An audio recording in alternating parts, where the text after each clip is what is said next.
I'm going to show you a three-step process for building your own major, minor, diminished, and augmented triads.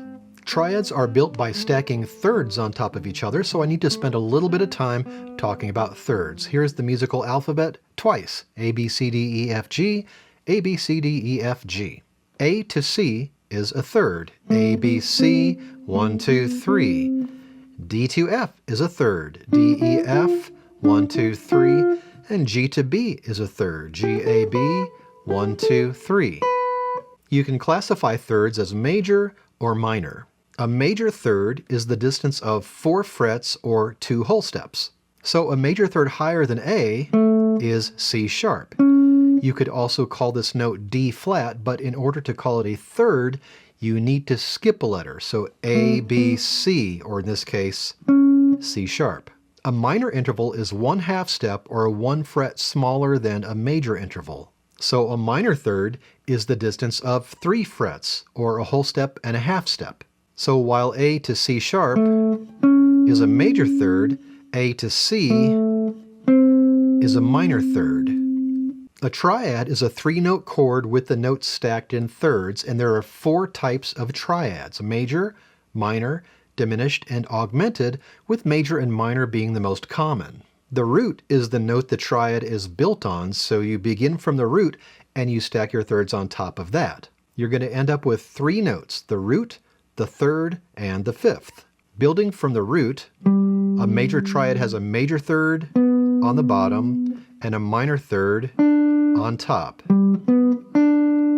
A minor triad, beginning from the root, has a minor third on the bottom and a major third on top. A diminished triad is 2 minor thirds stacked on top of each other. And an augmented triad is 2 major thirds stacked on top of each other. You can combine this information with some fretboard knowledge to build triads. So let's say you want to build a B-flat major triad. Step 1 is to find the root note on any string as low on the neck as possible. This is where your fretboard knowledge comes into play. You need to know the names of the notes all over the neck, including the sharps and flats, and if you need help in this area, check out the fretboard lessons in the description. So our root is B flat. We've got a B flat right here on the 5th string, 1st fret. Step 2 is to find the 3rd and the 5th on the same string. We're building a major triad, so the 3rd will be a major third higher than our root, and then we stack a minor third on top of that. So the root, 3rd, and 5th of a B-flat major triad are B flat, D, and F. Step 3 is to map out all the other B flats, Ds, and Fs on all the strings, and then you have the information you need to play B-flat major triads. Some examples.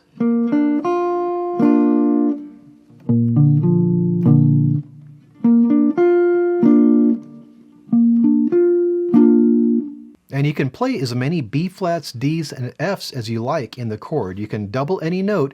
As long as you're sticking to only B flats, Ds, and Fs, you're playing a B flat major triad.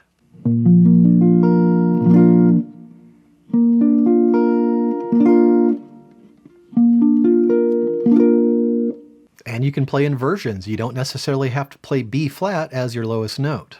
If you play the 3rd as the lowest note, in this case D, you'll have a 1st inversion triad.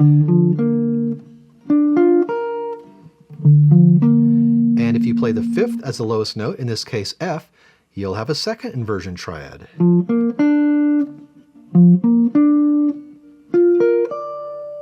We just looked at B flat major, but this process applies to any major chord. So if you want to build an E major triad, find an E down low on the fretboard, and then find the 3rd and 5th on the same string. That's going to be G sharp and B. Find all the other E's, G sharps, and B's, and then mess around with that, and then build your own triads. You can use the same 3-step approach to build minor triads. It's just a different chord formula. Now, beginning from the root, we're going to stack a minor third and then a major third. So let's build some G minor triads. Step 1 is to find a G down toward the end of the neck. Step 2, on the same string, stack a minor third on top of that, and then a major third on top of that. This gives us the notes of a G minor triad. That'll be G, B flat, and D. Notice we're calling the third of this chord B flat, not A sharp, because we need to skip a letter when we're labeling thirds. Step 3 is to find all the other G's, B flats, and D's all over the neck, and then you have the information you need to play G minor triads.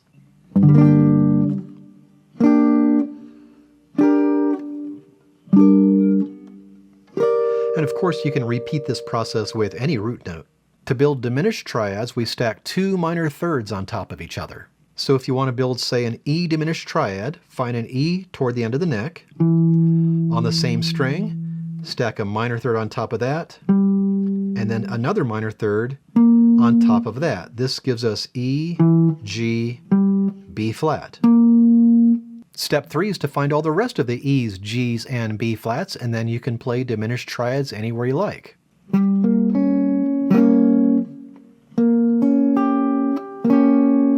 And augmented triads, where we stack 2 major thirds on top of each other. Let's build an E flat augmented triad. It's going to be the same routine. Step 1, find an E flat down toward the end of the fretboard. On the same string, stack a major third on top of that, and another major third on top of that. That gives us E flat, G, and B. Step 3 is to find all the other E flats, G's, and B's all over the neck, and then build yourself some augmented triads.